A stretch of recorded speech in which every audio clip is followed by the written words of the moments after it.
Alfa Romeo, Abarth, Citroen, Fiat, Peugeot, Jeep, Opel. One brand that we get non-stop questions about. Stellantis. Why? Because they have so many vehicles, so many car manufacturers under the group, and we hardly speak about those cars. How is it possible that you've got all these vehicles in your stable and you're not selling? What do you put that down? There has to be pricing on the vehicles as well. Every Stellantis vehicle that launched that I've went to, when they tell us the price of the vehicle, I'm like how? I'm like, no, okay, that's a bit too expensive. So the influx of Chinese manufacturers, Stellantis prices their vehicles above the Chinese, and in the country, and they can't justify it. Exactly, and in the country, people are moving away from understanding that okay, this brand has been in the country for so long. People don't care about that anymore. People care. The Chinese are arriving. People are going to the Chinese. Although it's cheaper, people don't care. If you think of premium, Chinese as a country is not automatically identified as premium. Yeah. Now there's Korea, now there's Japan. 100%. But Germany is. What brand in the Stellantis group is German? Brand. Opel.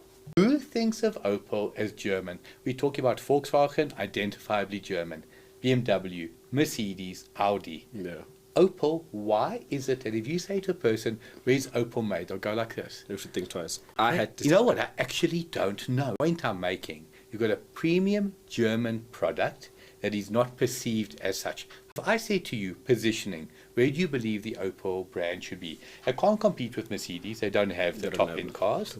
It can't compete with Suzuki. They don't have the bottom-end cars. Where should it be competing? For me, it's one place only. Where is that? Against Volkswagen. 100%. They do have a polar competitor, which is the Opel Corsa. Things they don't have a lot of cars in the range as well. It's more like Mazda as well. They don't have too many vehicles. So hold that thought. They don't have a lot of cars in Europe, or they don't have a lot of cars in South Africa. And I say it respectfully, they're two different things. Yes, Opel have got a fantastic range in Europe. Yeah. It's like we can't bring it to Africa. Why? Actually, now that you mention it, what's it called in England? I know it's not called Opel. Vauxhall. Yes, they have all sorts of Vauxhalls in England. England, Vauxhall do well. Australia, they do well. In Australia, what do they call Vauxhall? Holden, absolutely. So remember, each country's got its own unique take on a theme. Like Isuzu. When I think of Isuzu, I always think it's a South African brand. I know it's not, but I always think of it as uniquely South African. In Australia, if you say to somebody, a Holden, hey mate, you're looking at a good car there. I would love to see Opel competing with Volkswagen. Keep it for Change Cars. We are the face and voice of motoring podcasts in South Africa.